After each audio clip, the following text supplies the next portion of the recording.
I am 35 and my ex-wife, Emily, is 30 as of the time I write this story. Emily and I had been married for more than 5 years, and I loved her so much. The truth is, we go a long way back, as we grew up in the same community and attended the same school at a particular point in our lives. I was way ahead of her in class, and though we weren't together like the typical high school lovers, we met when I was in my late 20s. We dated and broke up a couple of times, but in the end, we realized we could not stay without each other because we were so deeply in love.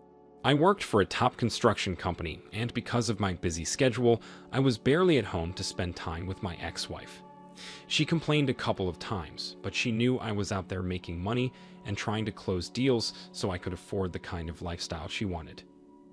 Emily was a remote worker. She worked from home, and her job kind of gave her enough time to do the things she liked, hang out with her friends, and she could even afford to put off her work for a couple of hours to watch her favorite television shows. But it was not so for me. If I wasn't inspecting a particular site or trying to buy an old house for renovation, I was working on site, and by the time I came back home, I would be so exhausted, and this went on for a while. I tried to make it up to Emily as much as I could during the weekend. We'd go out, just the two of us, jump on a mini vacation whenever we could, and I bought her expensive stuff just as my way to make up for my unavailability. She loved all of those things, and she understood that I was doing the most to make her happy. We didn't have a child yet because she said she was not ready to be a mom, and besides, she wanted me to make more money so our child could have the best life, get a good education, and not have to struggle as we did in the early stages of our lives. Though I tried to talk to her a lot of times about it, I even explained to her that they were people who were not earning as much as we did, but they had a comfortable family and they were all happy. But she kept insisting that when the time was right, she would let me know, so I backed off. All along, I did not know that Emily was having an affair behind me, and she was so good at hiding it. It all began when I came home a bit early from work one day, and she was preparing to go to a meeting. She had her makeup on, wore a beautiful blue tight dress, released her blonde hair, and wore a pair of black heels. That did not look like an ideal meeting outfit to me, but I shook it off. When she returned home that evening, she was covered in a strong masculine cologne, and when I asked her about it, she said she hugged a couple of people after the meeting, and she could not tell where the cologne came from. I bought that too and let it slide.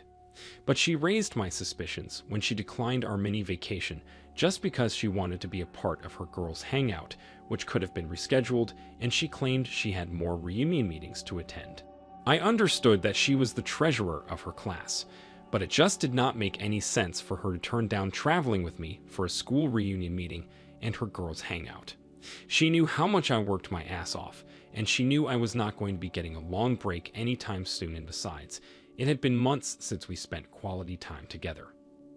So, after she attended her meetings 3 times that week alone, I knew something was off, and I decided to find out. On that particular day, she said she was going on a girls' night out with her friends, but she would be sleeping at one of her friends' houses that night. I knew Emily was a social butterfly. She just wanted to be a part of everything, but my instincts told me she was lying. She showed no iota of concern about leaving me at home, despite knowing that I really wanted to be with her. The funny thing was, she spent the whole day picking out what to wear and was more concerned about her looks than the outing itself, which was very unlike her. I had a backup phone, and I left it in her car while I pretended to see her off that evening. It was hard for me, but I had to be sure I wasn't making things up in my head. Some minutes after she left, I phoned one of her friends and told her that I wanted to surprise Emily that night, and I asked where they'd be hanging out. But from the way she sounded confused on the phone, it was obvious there was no girls' night out, and Emily lied to me. A part of me wanted to let it slide, and another part of me needed to know what was going on. I followed my tracker, and it led me to a fancy restaurant far from her friend's house, where they were all supposed to meet up. I must say that stepping out of my car to see Emily cuddled and being fed by her high school sweetheart was stomach-wrecking for me that night. I recognized him instantly. He was a guy that went to the same high school as us. I knew she was up to something, but I was definitely not expecting to see her with David, of all people. Anyways, I did not create a scene. I just made sure she saw me, and I walked back to my car. The moment she saw me, she ran after me, but I drove off, and I was thinking she'd drive after me immediately, but she didn't. I got home before she did, and I didn't hesitate to throw her things out of the house. By the time she returned, she was a complete mess. Her eyelids were swollen from crying, and she tried to beg me to forgive her and give her a second chance, but that was the worst form of betrayal. I asked her to go back to David, and that's when she flipped and told me she was leaving anyway. She said I wasn't giving her attention, barely spent time with her, she didn't feel loved, and David was a better man than I was. She even told me she was pregnant for David, and she even wanted to do me a favor and tell me the child was mine. Unfortunately, I had enough for one night, so I asked her to give to David what belonged to David, and I threw her out. A couple of months later, we divorced, and by then her baby bump was so visible. It didn't take long before David ghosted her, and she had to deal with the baby all by herself, pay for her rent, and do multiple jobs just to get things going. To even think that I never asked her to contribute to the rent or some of the bills at home, I paid all of them by myself, and I never complained, yet she never appreciated any of that. It was her loss because I did all I could to treat her right, and I was faithful. But I have moved on now, though it was hard, but I know I'm going to be open to being with someone better pretty soon. OP, I agree with you. She had to give to David what belonged to him, and I'm glad you did not fall into the trap of giving her a second chance. And to think that she did not even show remorse and went ahead to compare you with her lover, that is pathetic. I understand that you loved her, but she didn't, because if she loved you, she would never want to hurt you or even get pregnant with another man's baby. As you said, it's the worst form of betrayal. Take some time to work on yourself and find peace with what happened. Thank you for sharing your story. Let's now get into our next story for today. Hello, I'm sharing this story because my ex-wife, April, 26 female, messed up big time. When April and I got married, she swore that nothing was going to come between us, and I believed her. Our love was young. We had just been married, and it wasn't up to 2 years, though we dated for a few years before getting married. Because of our beliefs, our marriage was the kind of relationship where we did not get intimate before marriage, so after we got married, it was a lot of exploring for the both of us. The first few months of our marriage were awesome. We made love almost every day, and that's because I could not get enough of her. She was crazy about me, and I was crazy about her too, and despite our busy work schedule, we always found ways to maximize our moments together. April worked part-time at a bakery, and I worked at a tech company. Right from when we met, she always told me how she wanted to work at a bakery and possibly own hers one day. I was the one who advised her to leave her job, since it was not paying so much, and do the thing she loved, and she listened. Because of her passion and consistency, after we got married, she was lucky to get a baking contract from one of her friends who needed her to bake and sell pastries every Tuesday. The contract was a juicy one, and she took it. Before she got the contract, we used to spend more time together on Monday evenings, talking about our day at work and the rest. But since selling at her friend's talk show was an every week thing, April and I became distant. It wasn't just about Monday nights anymore, she just changed and paid less attention to me. If she wasn't baking, she'd either be on her phone or she was just not paying attention to me like she used to. Slowly, our intimacy reduced. She would always claim she was not in the mood, even when she knew how much I loved to make love to her. As if all of these were not enough, I noticed that April stayed out late on Monday nights, and if I asked her why, she'd say she went grocery shopping for the next day, and sometimes she would pick a fight with me over it. Funnily enough, whenever she returned from her grocery shopping by 10 p.m., she'd come home with a very small bag, and since I was familiar with her baking ingredients, I knew most of them did not need refilling as she claimed. At first, I tried to understand her because she returned from the bakery where she worked by 6 p.m., and she did not have time during the day to go shopping, but when she began to stay out late several times on Monday nights and would return with almost nothing in the bag, I knew something was wrong. It was more suspicious when she even come back and go straight to the bathroom with her phone, which she rarely did, then ignore me till the next day. It became more frustrating that I'd return home by 7 p.m.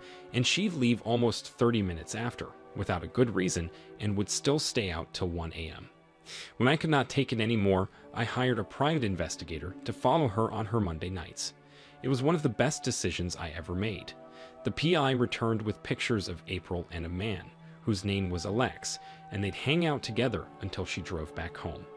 There were pictures of them kissing, hugging each other, kissing in the car, and even pictures of her going into his house.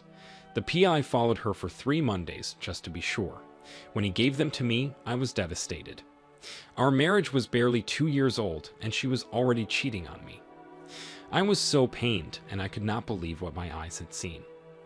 I wouldn't have imagined spending the rest of my life with someone else, but April ruined all of the vows we made to each other. I wanted to pay her back, and that's when I came up with the perfect plan. Her birthday was just around the corner, and coincidentally, it was on a Monday too. Before I left to work on her birthday, I told her I would not return home early, but I would make it up to her during the weekend, and she agreed. Meanwhile, I already made preparations for a surprise party, and her friends and family were coming in with cakes, gifts, and drinks for her. That evening, we all went to my apartment by 8 p.m. I texted her about an hour earlier and apologized again, so she had no clue any of us were coming home. I had my house keys, so accessing the house was easy. Everyone went in, the light was off, and there was loud music playing in the background, so she didn't hear us come in. My PI already informed me that she was home with Alex, so it was well planned and everything turned out the way I wanted it to. Aside from the house being dark, the light in our room was on and the door was partially closed. Her mom was the first to get to the door, and immediately she opened it in a bid to surprise her. She stood at the entrance in shock, and the cake fell off her hands. Her sister screamed too, and her dad began to shout. April was caught red-handed on top of Alex, naked and pleasuring themselves. It all happened so fast, and before she could get up and cover herself, everyone had seen her. I acted surprised as well, but deep down, I wasn't. I knew it wasn't the first time they were screwing each other. Her best friend, Anna, was there, and from the look on her face, she did not expect to see April like that. Anna tried to push people out of the corridor, but it was too late. Everyone came to take a peek at April and her lover. I pretended to be so hurt, and I punched Alex until I broke his nose. April's father tried to hold me down, but it wasn't working. April, on the other hand, was confused about who to beg or apologize to. She tried begging me and her parents at the same time, but her parents turned away in shame and left the house. I had to keep my act, so I threw both April and her lover out of the house, and the party was never held. Before her birthday, I had contacted a lawyer, and my divorce papers were already on their way. When it was ready, April signed, and we parted ways. As I expected, Alex ditched her. He just wanted a fling with her and did not think it would ruin her marriage. Her parents shut the door behind her too, but her best friend took her in for a while, though she was so disappointed. After our divorce, she showed up at my house a couple of times and stalked me on social media even after I blocked her. In the end, she got sent a restraining order to stay away from me and stay off my property. Though it was all planned, I still find it hard to get rid of the image of April sleeping with her lover on our matrimonial bed. I miss her most of the time, but I'm glad I learned the truth early. I have moved on now, but I'm not ready for anything serious, and I don't think I'll be anytime soon. OP, I understand how you feel. Maybe not totally, but I do. April did a horrible thing to you, but even though you humiliated her, no man deserves to get that from his wife. I understand that you loved her so much and planned on spending the rest of your life with her, but you can consider this as a good riddance to a selfish woman. If you didn't find out, she probably would have cheated on you in the future, but I'm glad you found out early, and it was really smart of you to hire a private investigator. It's a good thing her parents were there. You don't have to explain anything to them, and she'll have to live with the disappointment for a very long time. Thank you for sharing your story with us. We are proud that you made the right decision. Thank you all for taking the time to listen to today's stories. If you enjoyed listening, please feel free to like and subscribe if you haven't already. Also, comment below with your thoughts on what happened. Take care.